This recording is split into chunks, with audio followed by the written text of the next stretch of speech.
Charles, that is not a nanny lounge. Someone should really speak to management about letting the help wander in here. Diana Hargrove did not whisper. She never whispered. She said things the way people say things when they have spent their entire lives in rooms where their voice was the only one that mattered. The words floated across the quietly humming first-class lounge at JFK International with the ease of someone commenting on the weather, casual and absolute and entirely without mercy. The lounge was the kind of place that muffled the chaos of the airport outside. Thick carpet absorbed footsteps. Crystal clinked softly behind the bar. The air smelled faintly of cedar and leather and the specific brand of expensive calm that money could reliably buy. Travelers in tailored suits scrolled through tablets. A man near the window spoke into his phone in low, even tones. A flight attendant in a crisp navy uniform moved between tables like a current, smooth and uninterrupted. In a corner booth near the window, Dr. Josephine Caldwell sat with her feet tucked beneath her and her reading glasses pushed halfway up her nose. She was 39 years old, and she had not slept more than 5 consecutive hours in the past 3 weeks.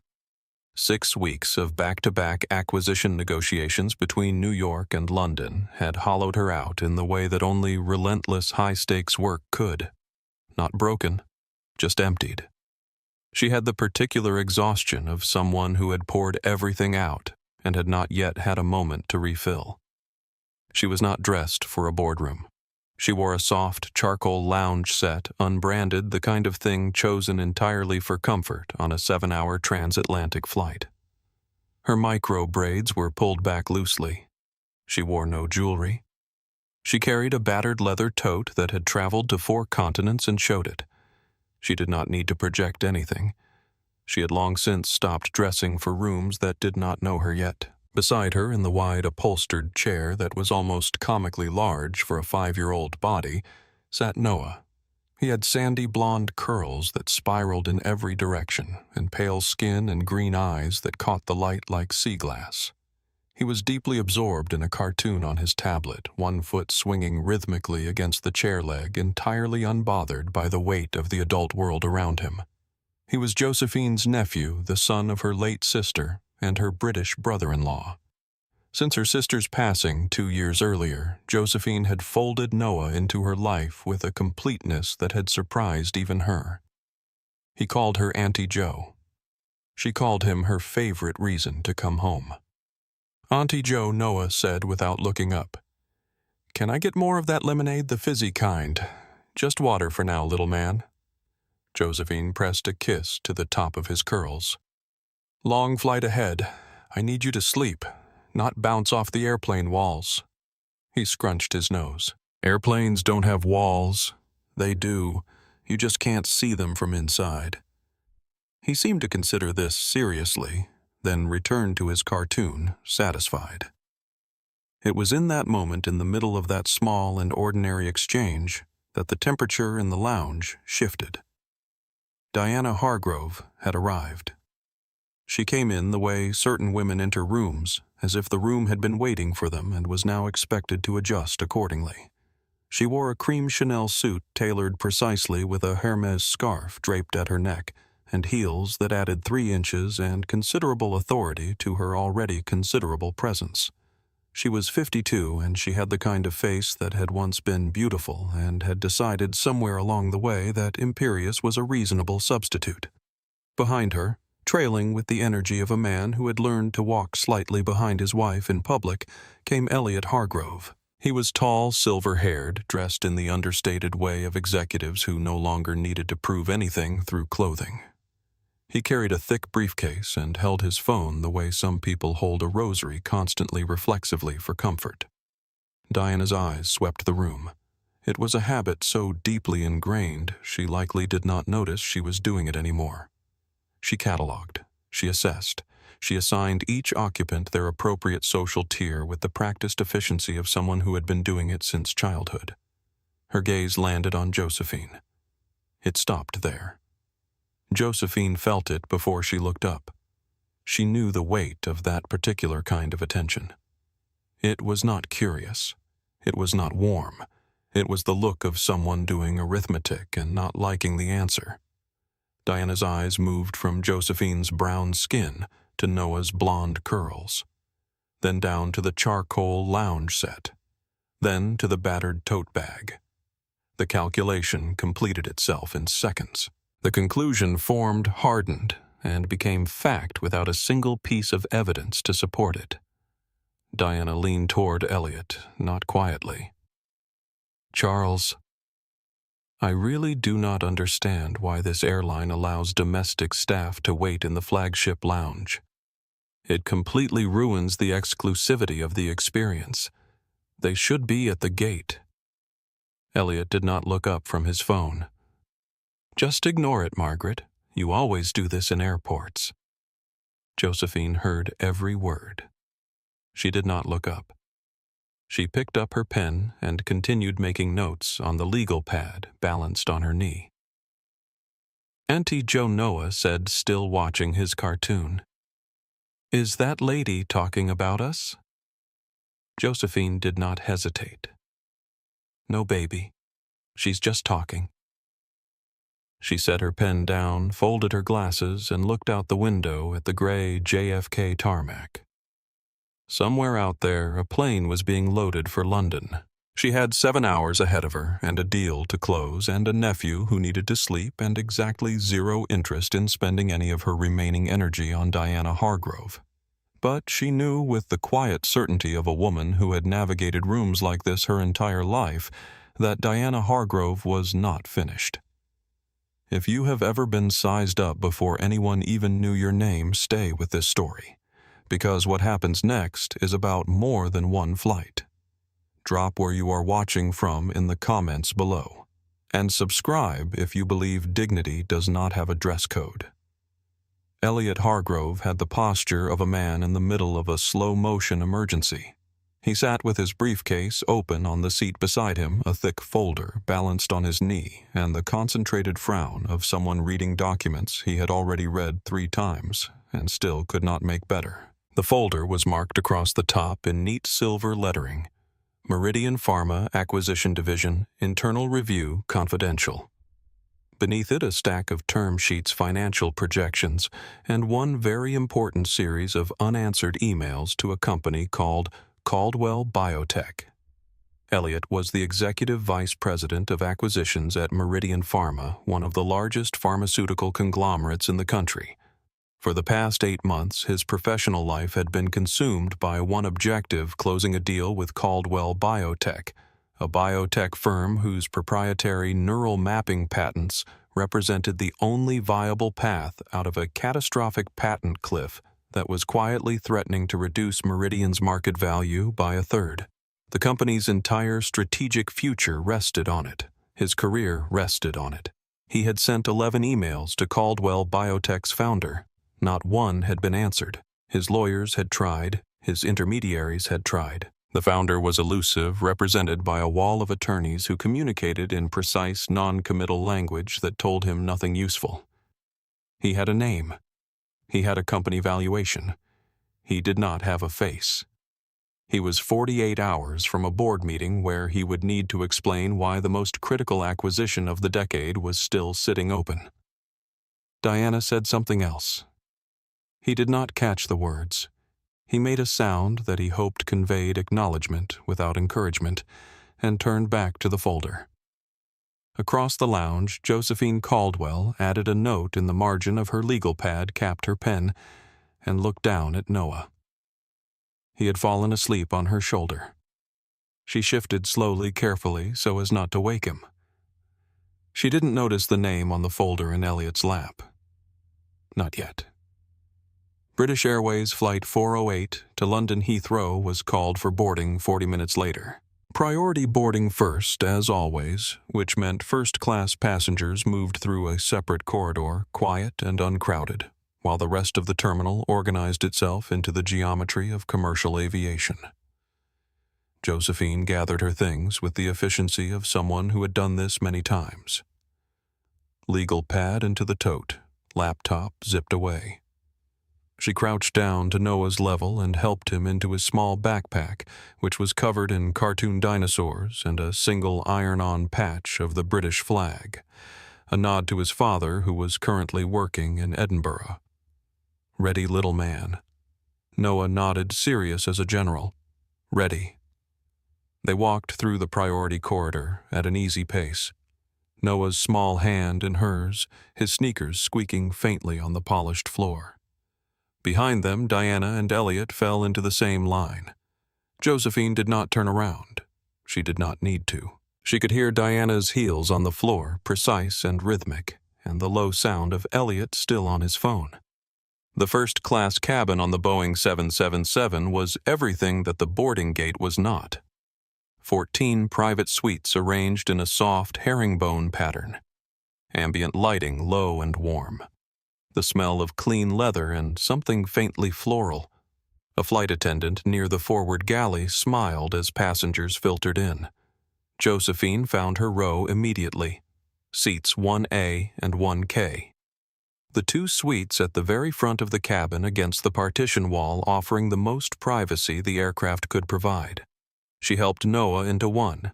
Kay adjusted his seatbelt with practiced ease, reached into the tote, and retrieved the noise-canceling headphones he had already worn on 14 flights and treated like a prized possession.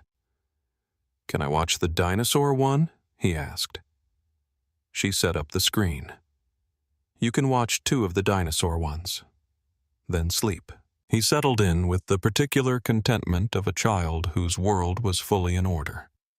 Josephine straightened and began organizing her own suite, pulling out her legal pad, setting the tote under the ottoman, and reaching for the reading lamp switch when she heard the sound of heels stop directly behind her.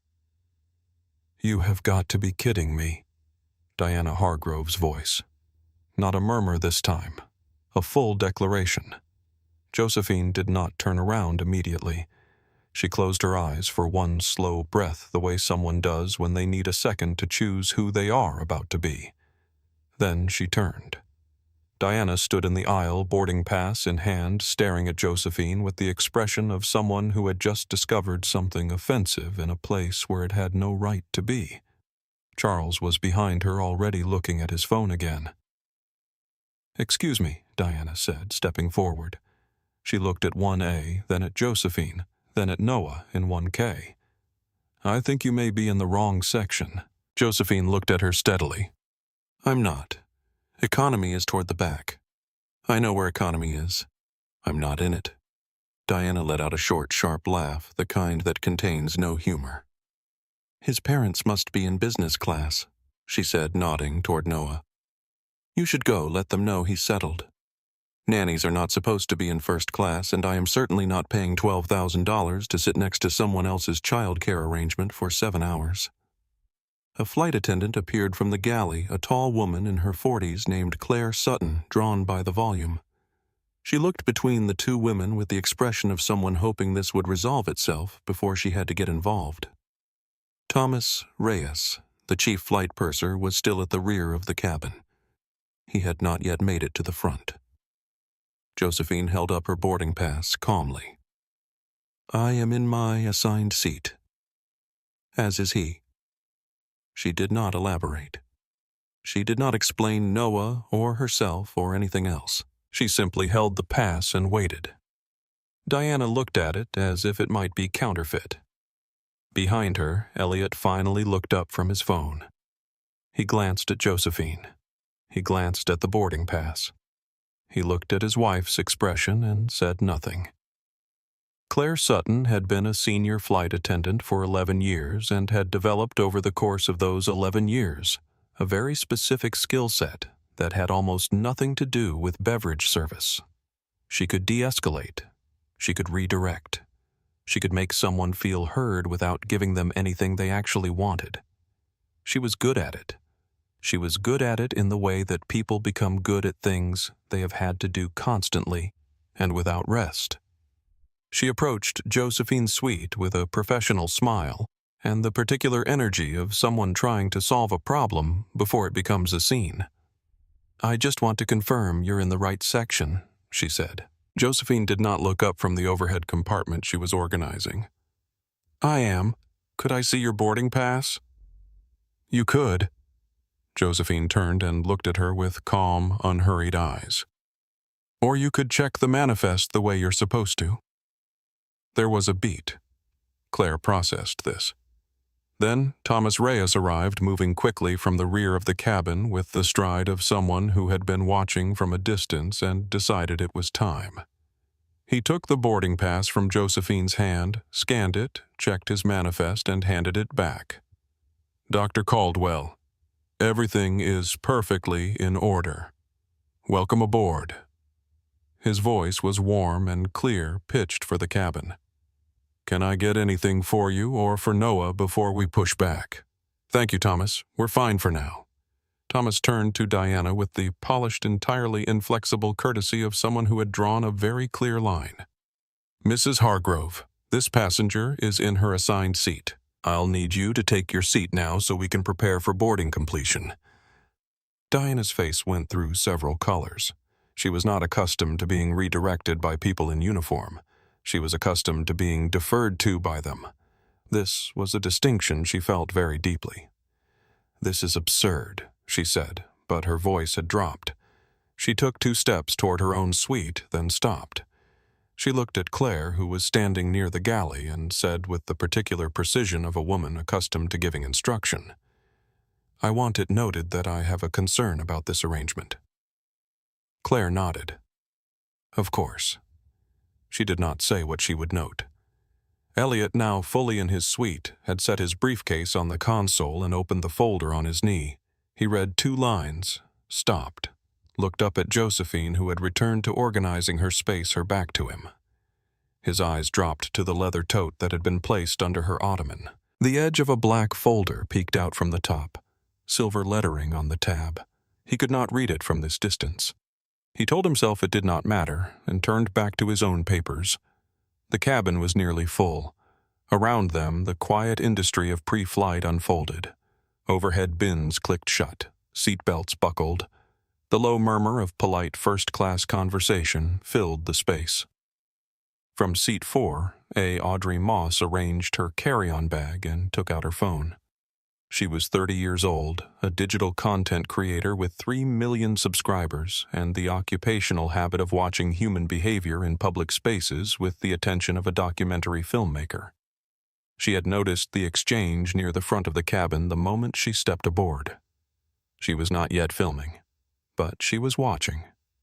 In 3B, Rafael Nunez settled into his seat and accepted a glass of water from a passing attendant. He was 45. A logistics entrepreneur from Miami who traveled first class 4 times a month and had no particular opinion about the people around him except that he preferred they leave each other alone. He noticed Diana's expression. He noticed Josephine's stillness. He noticed the gap between the two, which was not just spatial. Diana, in her suite across the aisle, had gone quiet in the way that certain people go quiet. Not calm. Compressed. She accepted a glass of champagne, set it on her console without drinking it, and looked straight ahead. Elliot beside her had found something in his folder that appeared to require his complete attention. Josephine helped Noah find his preferred volume level on his headphones and then reached into her tote for her legal pad. Her hand brushed the edge of a black folder with a silver-lettered tab. She didn't pull it out yet. She just needed the pen. Noah looked up and pulled one earphone off. Auntie Joe. Why was that lady upset? Josephine settled back in her seat. She kept her voice easy. Sometimes people see what they expect to see instead of what's actually there. Noah thought about this. That seems like a them problem. Josephine smiled, the first full smile of the day. It really does, baby. He put the earphone back on. The boarding door sealed. The jet bridge detached with a mechanical thud. Outside the oval window, the gray tarmac of JFK began to slide slowly past as the aircraft began to move. Flight 408 to London was in motion. 30 minutes into the flight, the seatbelt sign chimed off and the cabin transitioned into its cruising rhythm. Attendants moved with quiet purpose. Menus were presented. Champagne was poured. The world outside the oval windows was a flat gray expanse of cloud. Diana unfastened her seatbelt and smoothed her jacket. She sat for a moment looking at the back of Josephine's headrest. Then she looked at Claire Sutton, who was preparing a drinks cart near the forward galley. Claire Diana said, her voice calibrated to carry just far enough. Claire looked up. "I would appreciate it if you could check on the seating arrangement again. I find it distracting having an unsupervised child in the row ahead."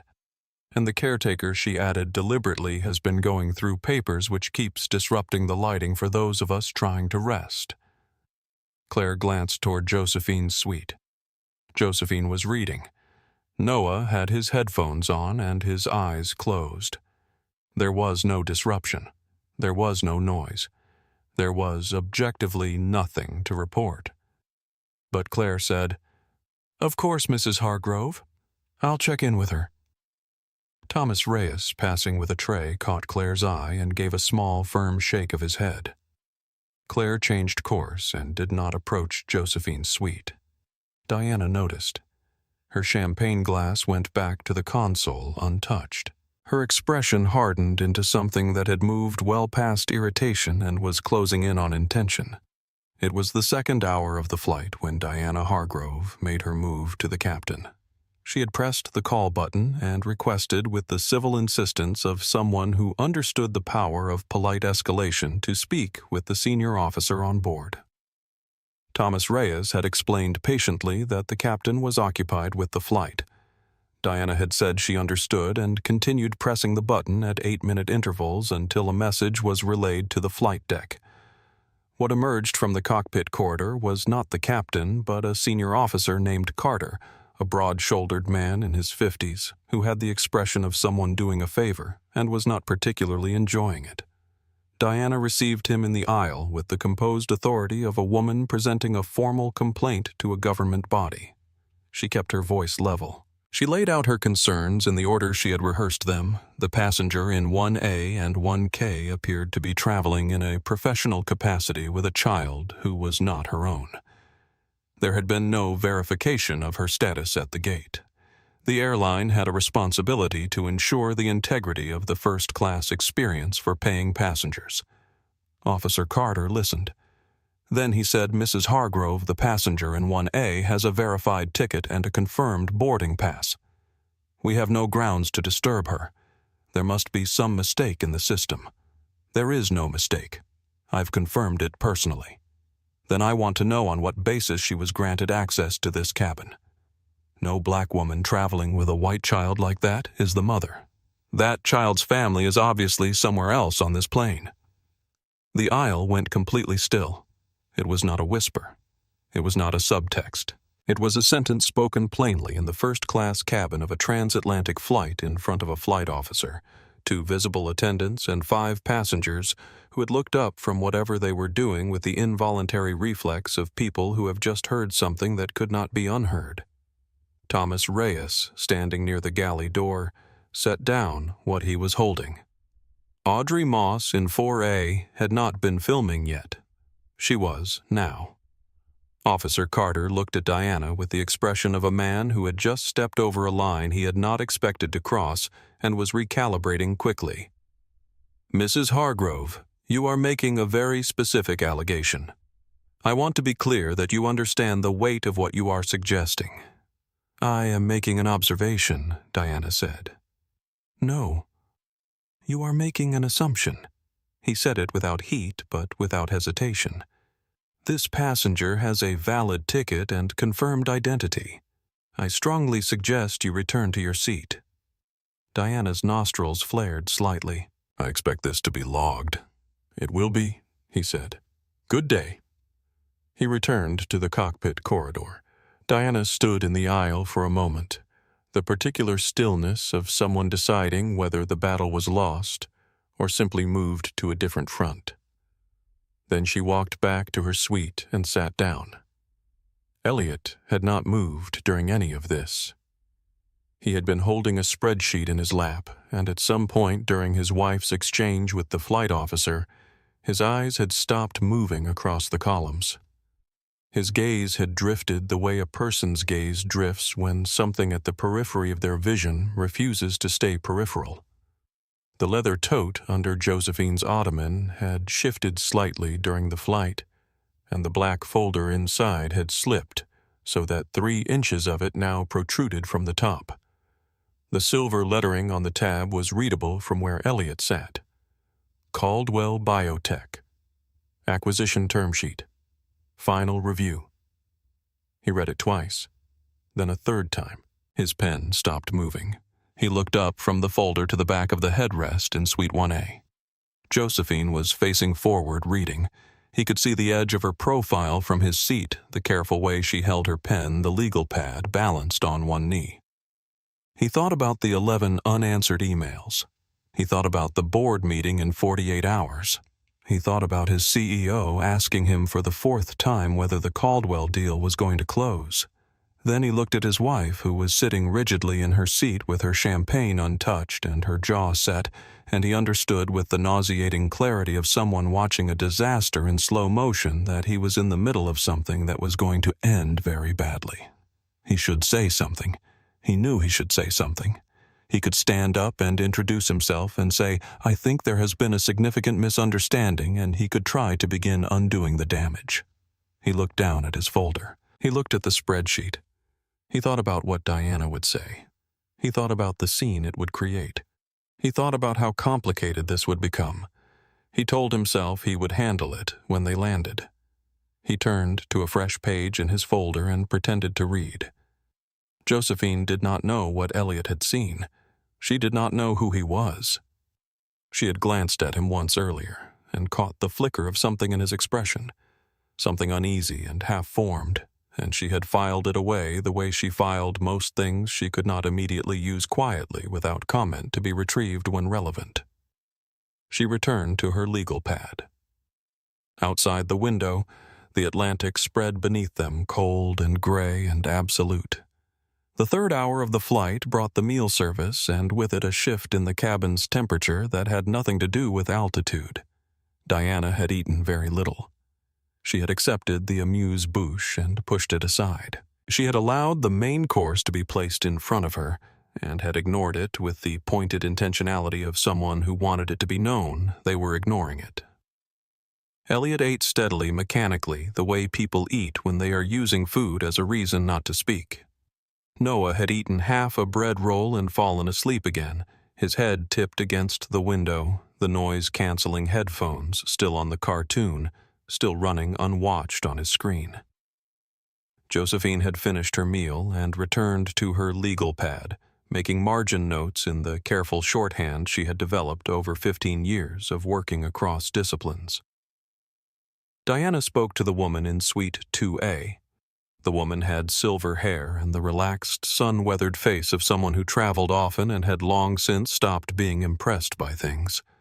Diana said to her in a tone designed to carry, "Can you believe they let anyone up here now? I remember when this cabin had standards." The silver-haired woman looked at her over her reading glasses and said pleasantly, "I think the standards are fine." She returned to her book. Diana was not deterred. She pressed the call button again. Claire appeared. Diana said clearly and without lowering her voice, "I need you to ask her to move the child to the window seat. He keeps kicking the partition. And could you remind her that this is not a daycare? Some of us paid for a quiet flight, not a babysitting service." Claire looked at Suite 1A. Noah was asleep. He had not moved in 40 minutes. He had made no sound since boarding. The partition between Suites 1A and 1K was not being kicked. Nothing was being disrupted. Claire knew this. Diana knew this. Everyone in earshot knew this. But Claire walked toward Suite 1A. She had made this mistake before with this passenger once already. She was about to make it again. Josephine looked up when Claire stopped at her suite. She took in Claire's expression, the forced professionalism over the discomfort underneath, and said before Claire could speak, "Is something wrong?" Mrs. Hargrove has expressed a concern about noise levels. Josephine set her pen down. Is there noise? Claire hesitated. Is there noise? Josephine asked again, her voice even and unhurried like someone asking a very simple question that deserved a very simple answer. Claire opened her mouth, closed it. No, she said finally quietly. Then Josephine said, there is no concern to address. From the aisle, Diana's voice cut across. This is exactly what I mean. She is completely out of line. I want her moved to the rear of the cabin. Audrey Moss in 4A had been filming since the exchange with the flight officer. She did not announce it. She did not call attention to herself. She simply kept her phone resting on the seat console, angled with the particular casualness of someone who had done this enough times to know how to make it invisible. Rafael Nunez in 3B set down his business journal. He looked at Diana. He looked at Josephine. He looked at the sleeping child in 1K who had not made a single audible sound in 3 hours. He said in a voice that was not aggressive but was entirely clear, "The kid has been quieter than you, honestly." Diana turned on him. "I beg your pardon. I didn't stutter," Raphael said, and picked his journal back up. Diana's face went through several rapid expressions: indignation, disbelief, the recalibration of someone who had expected the room to agree with her and found it instead looking back. She turned back to Claire. "I want to speak to Thomas Reyes. Now." Thomas was already coming forward. He had heard everything. His expression was professional and contained and gave away nothing except that he was not going to give Diana Hargrove anything she was asking for. "Mrs. Hargrove," he said, coming to stand in the aisle, his voice low but firm. "I need to be direct with you. I have now addressed this matter 3 times. The passenger in 1A has a valid ticket, a confirmed identity, and has caused no disruption of any kind. If you continue to make demands that have no basis, in fact, I will be required to note it as a conduct concern in the flight record." Diana drew herself up. "Do you know who my husband is?" Thomas did not blink. "I know who every passenger on this aircraft is, Mrs. Hargrove. That doesn't change the manifest." He turned to Claire, who was still standing near the galley entrance. "Claire, please finish the meal service for rows 3 through 6. Claire nodded and disappeared. Diana stood in the aisle for 3 seconds, which is a very long time to stand in a first-class aisle and accomplish nothing. Then she sat down. Elliot had not looked up. He had been staring at the same paragraph in his folder for 6 minutes. The words on the page had stopped meaning anything. He was doing a calculation of a different kind now. He was imagining the board meeting. He was imagining his CEO's face. He was imagining what happened to a billion-dollar acquisition when the executive managing it sat in first class and watched his wife make an enemy of the one person who could save it. He had still not said anything. Josephine in 1A had returned to her legal pad. Her handwriting had not changed. Her pace had not changed. From the outside, she appeared to be entirely unaffected. From the inside, she was the woman she had trained herself to be, across years of being the only person in rooms who looked like her, the one who had learned early and with great cost that the most powerful thing she could do in a moment like this was refuse to perform distress for people who wanted it from her. She wrote a note in the margin, underlined it twice, and turned to a new page. Noah slept on. It was somewhere over the mid-Atlantic in the 4th hour of the flight when the lights in the cabin had been dimmed for the rest period, and most of the suites had been converted to flatbeds, that Josephine quietly unbuckled her seatbelt and reached over to wake Noah gently. "Come on, little man," she whispered. "Pajama time before you fall into a deep sleep." Noah stirred, groggy and good-natured. He held up his arms and let her lift him, his head resting on her shoulder with the boneless trust of a sleeping child. She carried him forward to the spacious first-class lavatory, pulling his small overnight bag from the overhead compartment with the quiet efficiency of someone who had done this before on this route on this very aircraft. Thomas Reyes was near the galley. He caught her eye as she passed. "I'll keep an eye on your suites, Dr. Caldwell." "Of course. Thank you, Thomas." The cabin was at its quietest. Most passengers had reclined fully. A few had eye masks on.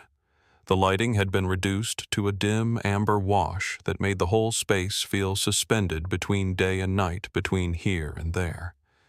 Diana Hargrove had not reclined.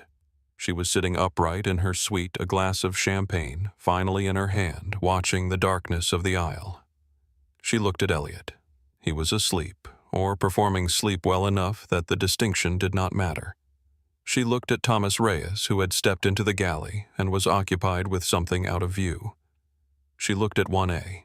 Josephine's leather tote sat under the ottoman, slightly open at the top, the way a bag sits when it has been accessed and not fully resealed. The edge of the black folder was still visible. Diana looked at her right wrist. On it was a Cartier Panther watch, encrusted with diamonds, a $45,000 anniversary gift that was fully insured and had been so for 3 years. She had never particularly liked it. It was not a thing she loved. It was a thing she owned, which to Diana Hargrove had always been the more important category. She reached up and unclasped it. She held it in her palm for a moment, the weight of it cold and precise. Then she stood. She stretched her arms above her head the way anyone might stretch during a long flight. She walked 2 steps into the aisle. She glanced toward the galley. Thomas was not visible. She bent slightly, as if retrieving something from below the seat, and in a motion that lasted less than 2 seconds, she dropped the watch. It fell cleanly into the open tote, sliding between the edge of the black folder and the lining of the bag with a small, almost inaudible sound. Diana straightened, walked back to her suite, sat down, picked up her champagne. In seat 4. Audrey Moss had not been filming that exact moment because her phone had been resting face down while she considered sleeping. But she had not been asleep. And she had very good eyes. She reached over and turned her phone face up. 7 minutes later, Josephine returned from the lavatory with Noah in his dinosaur pajamas, his curls flattened slightly on one side from where he had leaned against her shoulder. She settled him back into 1K, tucking his blanket around him, with practiced tenderness pressing a kiss to his forehead. He was asleep again before she had straightened. She returned to 1. A sat down, reached into her tote for her legal pad, and began writing. Across the aisle, Diana set her champagne glass down. "My watch," Diana said. She said it quietly at first, then louder. "Charles, my watch is gone." Elliot opened his eyes. Diana was sitting forward, looking at her bare wrist, and then at the console beside her, and then in her lap, with a performance of confusion so precisely calibrated that it might have been convincing to someone who had not just watched her deposit the watch herself. "My Cartier watch," she said, her voice rising, now pitched for the cabin. "I took it off to apply hand cream, and it is gone." Several passengers stirred. Someone lifted an eye mask. Thomas Reyes materialized from the galley. "Mrs. Hargrove," he said quietly, "let's keep our voices down. Tell me what's happened." "My watch is gone. $45,000. Gone." Diana stood and turned her body fully toward Josephine's suite. "I saw her walking past my seat earlier. She must have taken it while I dozed off." The word fell into the dimmed, quiet cabin like something thrown from a height. Elliot said very quietly, "Diana." "I know what I saw, Charles." She took it. Josephine had gone very still. She was not gripping anything. She was not flushed. She was simply still the way a very deep body of water is still, everything happening beneath the surface, nothing visible at the top. She set down her pen.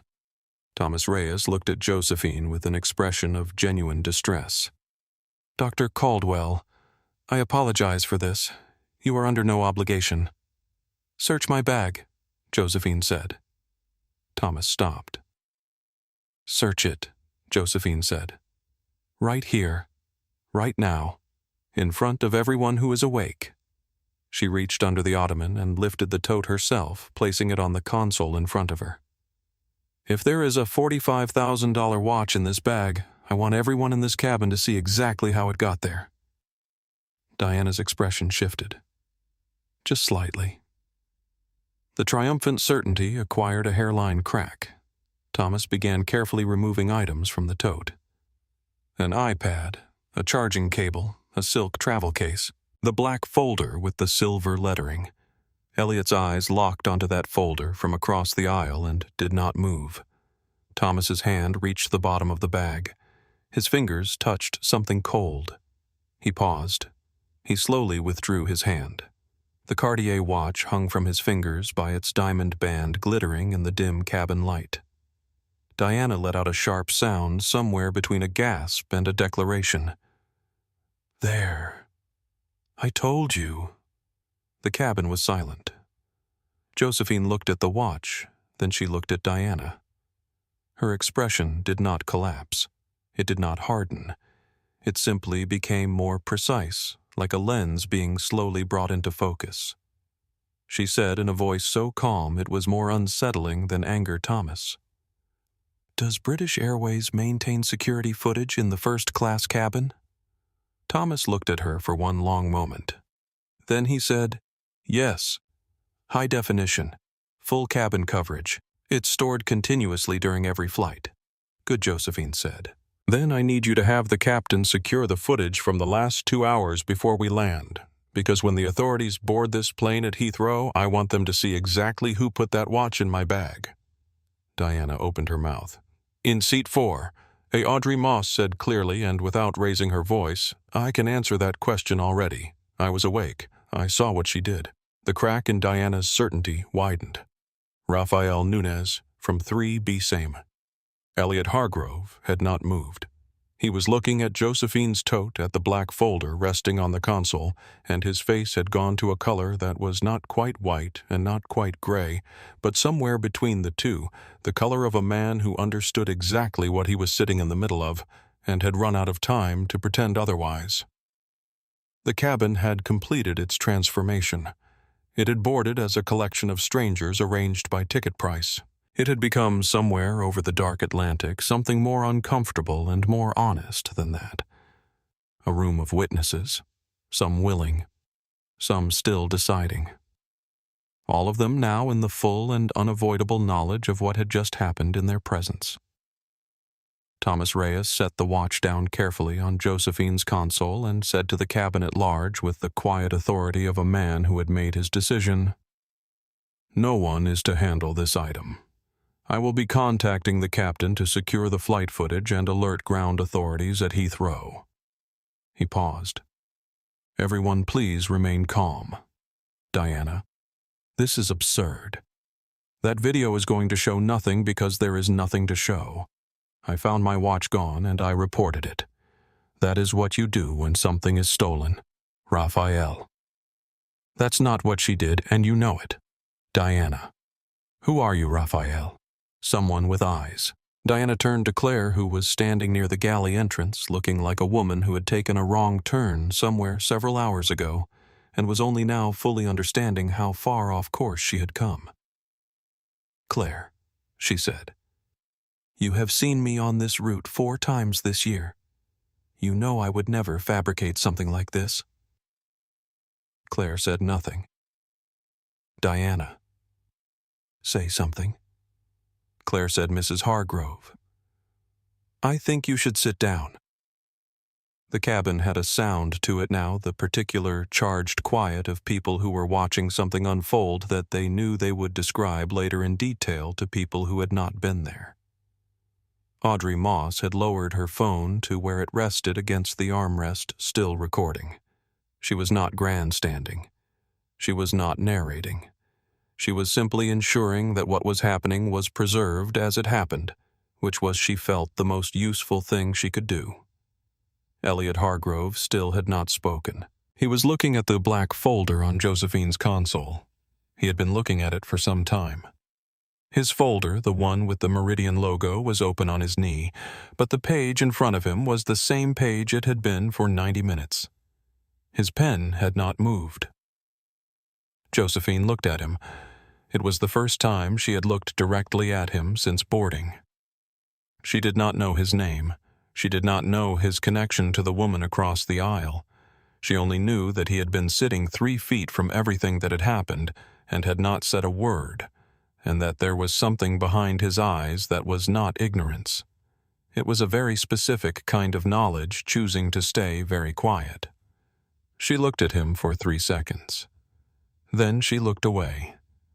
Diana was speaking again, her voice dropping from accusation into something more tactical. She was pivoting. "You have to understand," she said to Thomas, "I have been dealing with an extremely stressful situation on this flight. I may have been mistaken about what I saw. It's possible the watch simply slipped out of my hand and into the bag when I was walking past. Accidents happen. Thomas, Mrs. Hargrove. We have 2 passengers who state they witnessed you deliberately place that watch into the bag. We have security footage that will confirm or deny that. I have already notified the captain. There is nothing more to discuss until we land." Diana looked around the cabin. She was looking for an ally, for someone whose expression offered sympathy or at least neutrality.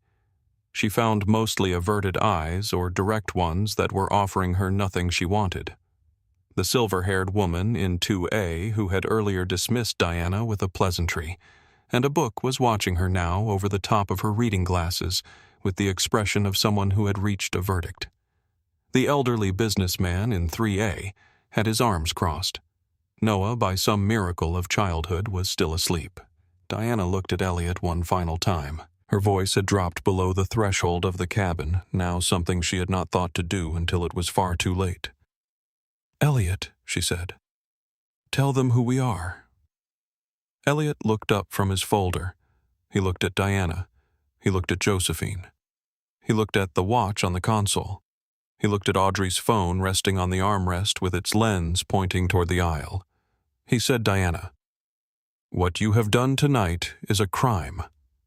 Diana blinked. "Elliot, I am not going to tell them who we are.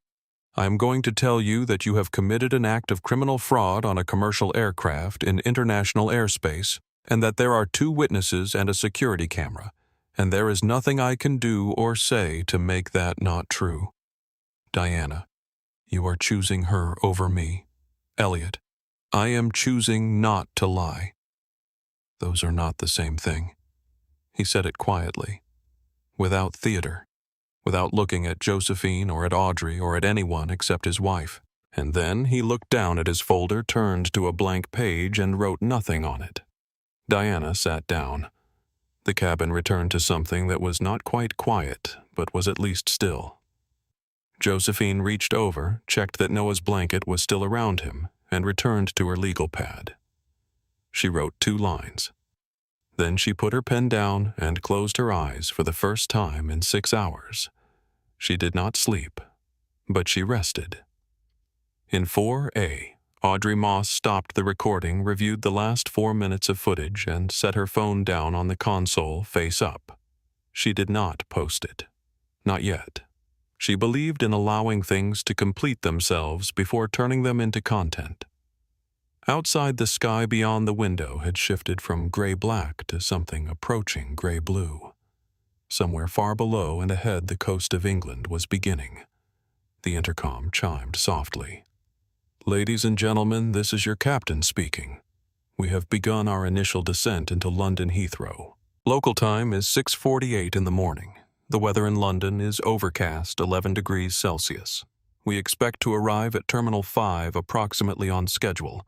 Additionally, I have been in communication with ground operations at Heathrow, and upon arrival, the aircraft will be directed to a designated gate where local authorities will be meeting us. All passengers are asked to remain seated with seat belts fastened after landing until instructed otherwise. Thank you for your cooperation." The announcement ended. The cabin absorbed it. Diana's hands had found the armrests and were gripping them with the particular whiteness of someone who was trying through sheer physical pressure to control something that had moved entirely beyond their control. Elliot methodically closed his folder and placed it in his briefcase and shut the clasp. He sat with his hands folded on his knees and stared at the seat back in front of him. He was not grieving. He was not angry. He was doing the thing that people do when they have run out of other options, which is to simply be present in the consequence they have made. Rafael Nunez leaned across the aisle to Audrey Moss and said quietly, "You got all of that, Audrey? Most of it. Enough. Rafael, good." He settled back. Outside his window, the clouds had begun to break into patches, and through them the first pale light of the English morning was visible on the horizon. Thomas Reyes moved through the cabin preparing for descent in the way flight crews prepare for descent with practiced efficiency and the calm that comes from having a clear set of procedures to follow. He stopped briefly at Josephine's suite. "Dr. Caldwell," he said very quietly, "is there anything you need before we land?" Josephine looked up at him. Her eyes were tired but entirely clear. She said, "I'm fine, Thomas. Thank you for handling this the way you did." He nodded. "I'm sorry it happened," she said. "So am I." He moved on. Noah woke about 20 minutes from landing, surfacing slowly from sleep with the unhurried ease of a child who had slept deeply and well and had no particular awareness of what had happened around him. He blinked at Josephine. He looked out the window at the clouds and the patches of gray-green English countryside below. "Are we there?" he asked. "Almost." She helped him sit up and find his shoes. "We'll be on the ground soon." He pressed his face against the oval window. "I can see roads, lots of tiny roads. England has lots of roads." "Why, because it's old," she said. "Old places have had a long time to make roads." He considered this with the gravity it deserved. Then he said, "Auntie Jo, are we going to have eggs for breakfast?" She smiled. "We are going to have whatever you want." He leaned back against the headrest, satisfied. Below them, London was coming into view. The aircraft came to a complete stop at a designated gate at Terminal 5 away from the main boarding corridors, set apart the way things are set apart when authorities have requested space to work. The seatbelt sign stayed illuminated. No one moved. The air in the first-class cabin was the air of a room that has been anticipating something and is now finally here. The forward door opened.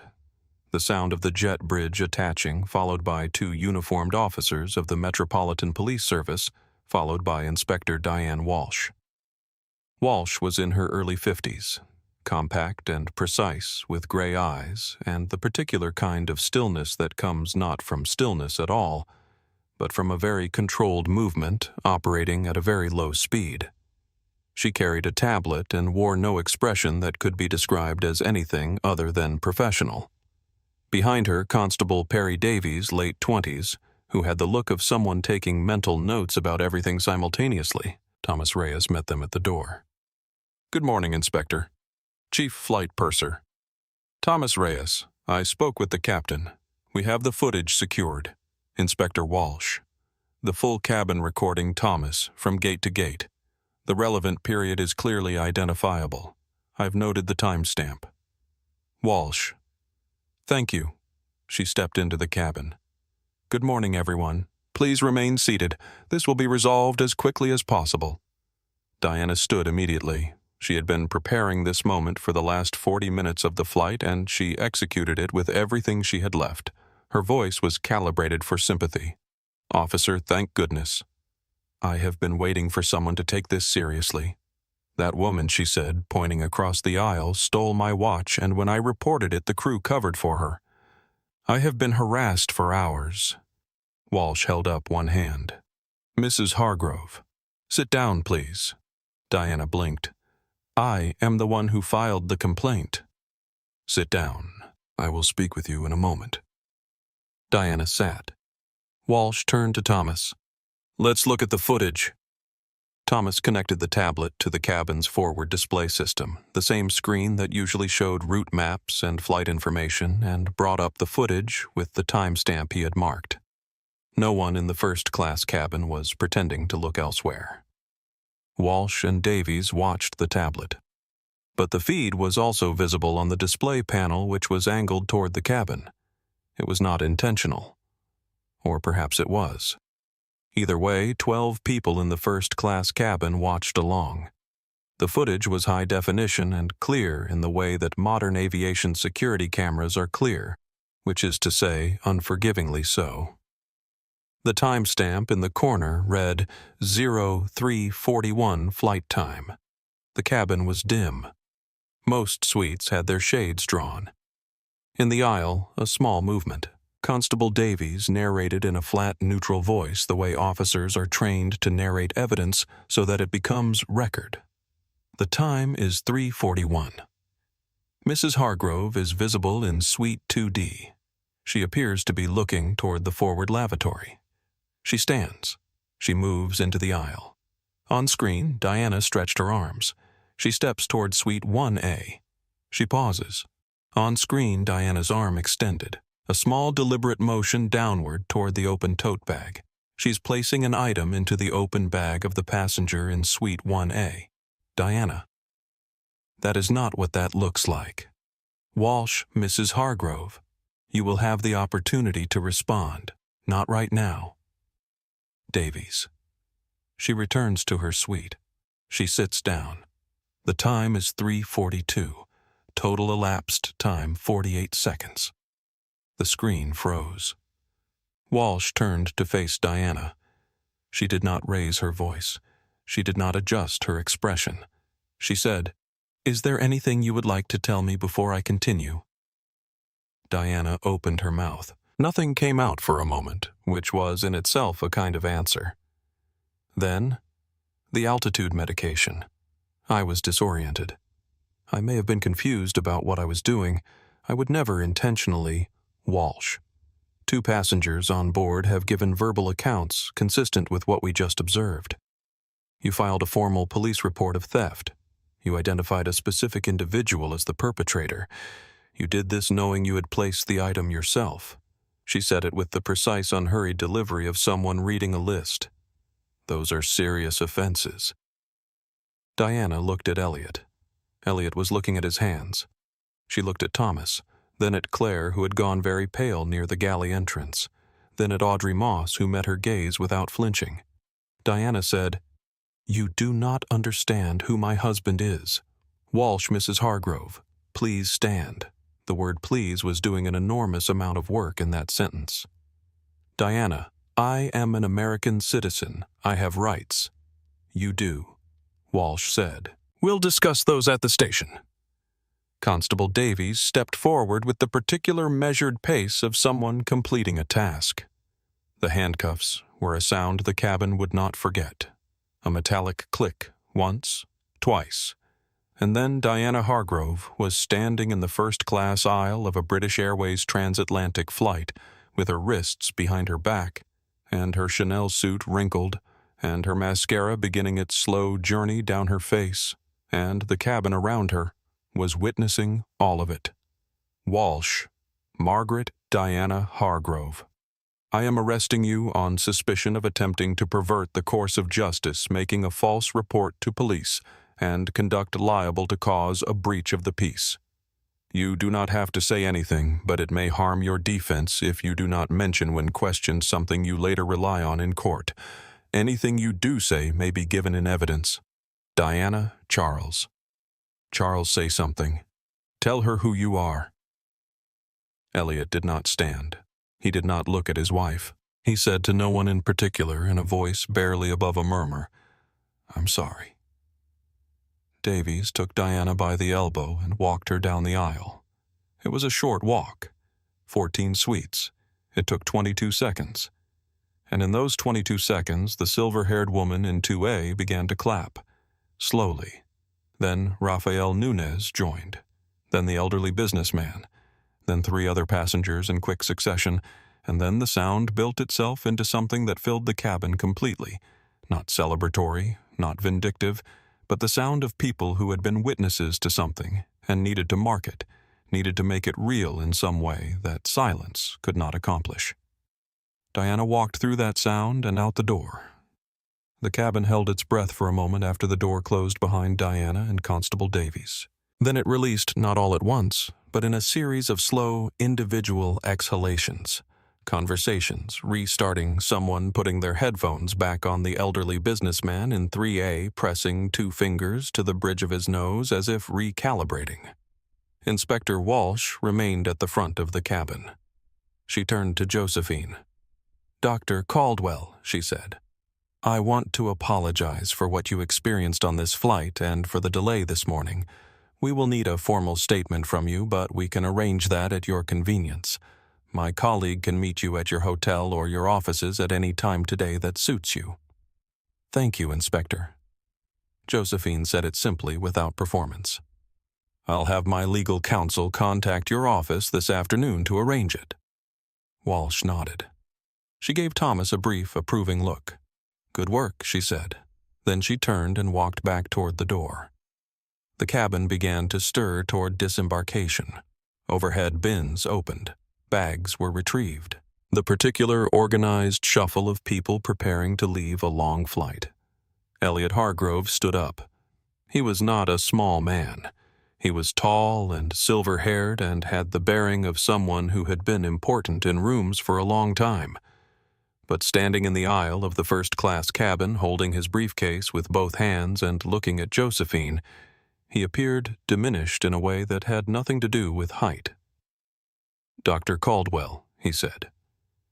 Josephine had lifted Noah onto her hip. He was awake and curious and watching Elliot with the open, uncomplicated attention of a child who had no context for the weight of the moment. She looked at Elliot. He said, "I have known who you are since the lounge at JFK. I recognized your company name on your folder when we boarded. I have been trying to reach you for 8 months. My company needs what your company has built. I knew that. I knew it in the lounge. I knew it when we boarded." And I said nothing. Josephine waited. He said, "I told myself I would handle it when we landed, that it would be better to let it settle. The truth is, I was afraid of my wife. I was afraid of the scene it would cause. I was afraid of making it complicated.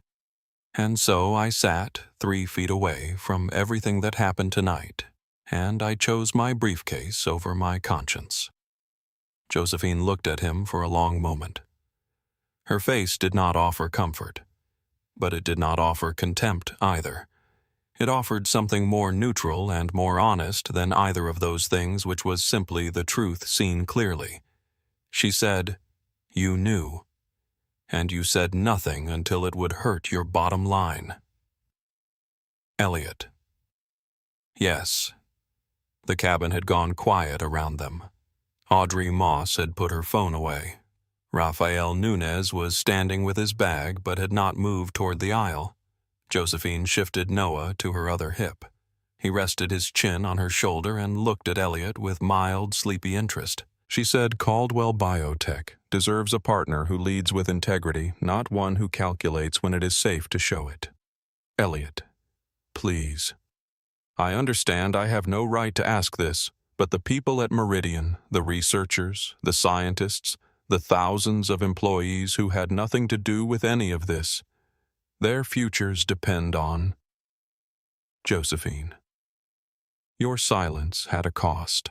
She said it without raising her voice and without any heat. It always does. The people at your company are not responsible for what you chose last night.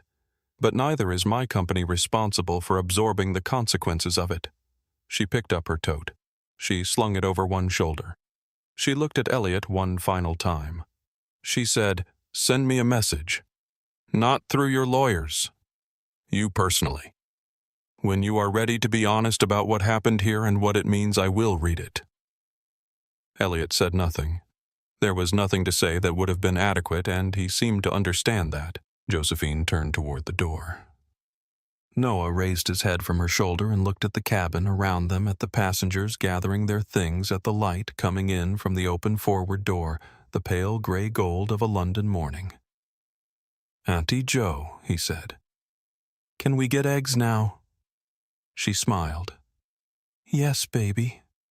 She kissed the side of his head. "We absolutely can." Walsh at the door stepped aside. She caught Josephine's eye as she passed and gave a small, respectful nod. "Have a good day in London, Dr. Caldwell."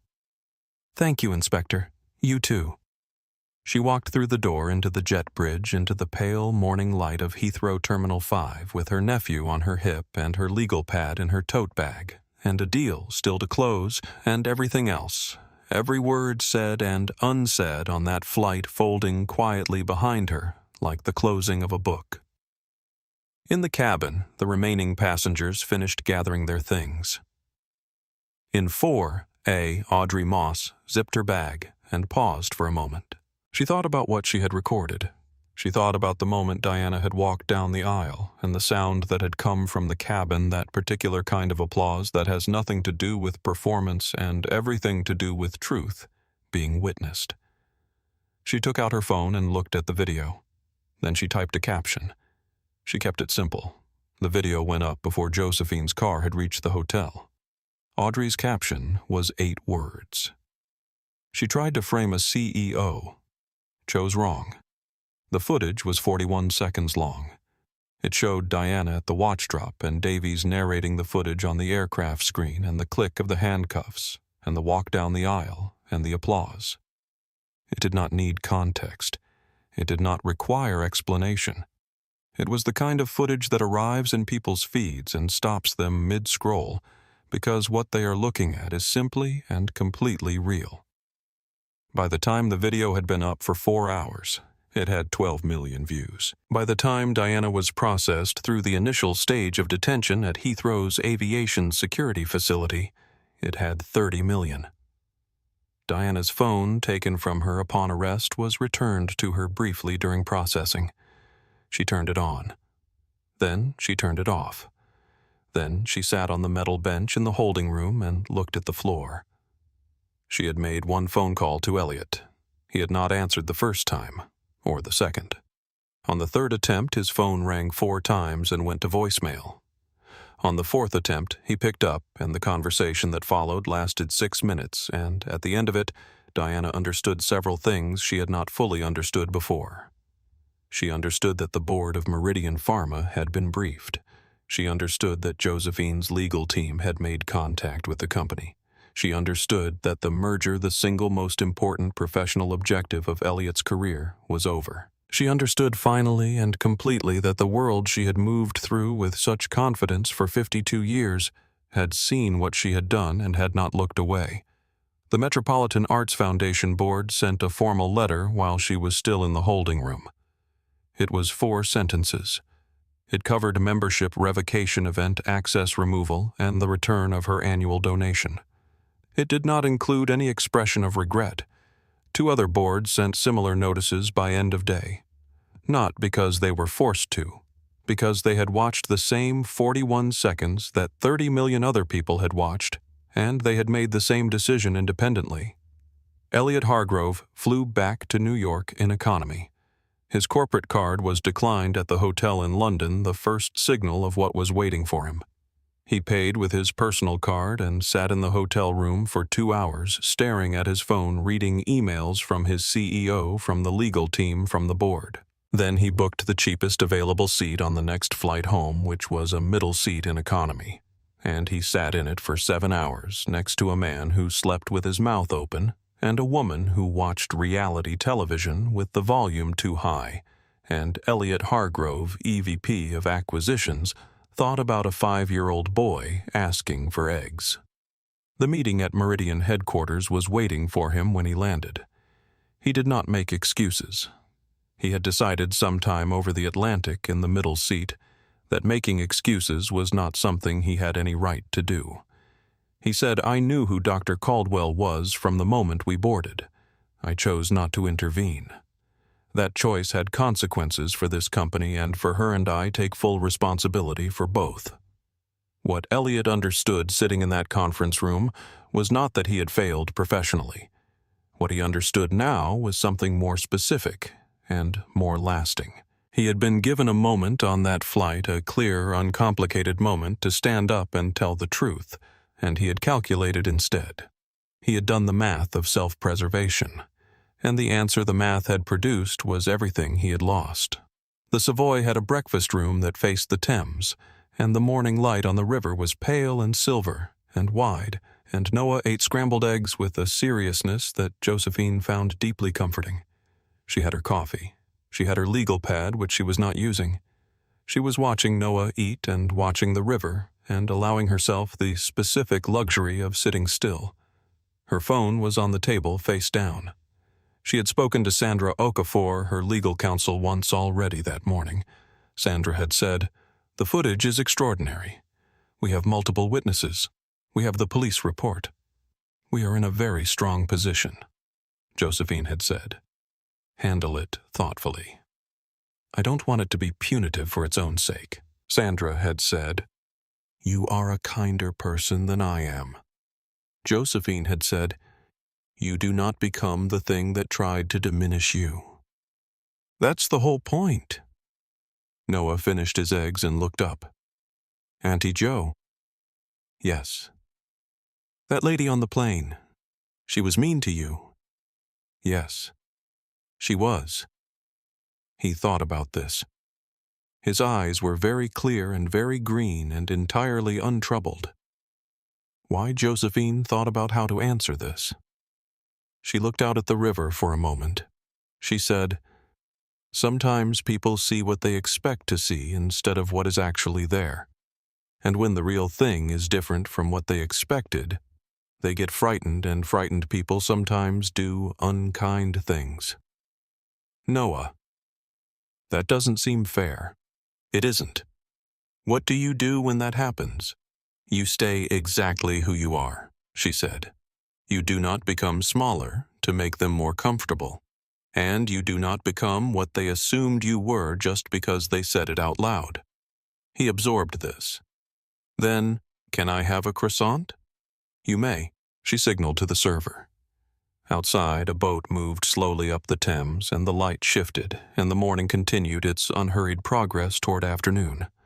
Her phone vibrated once on the table. She turned it over and looked at it.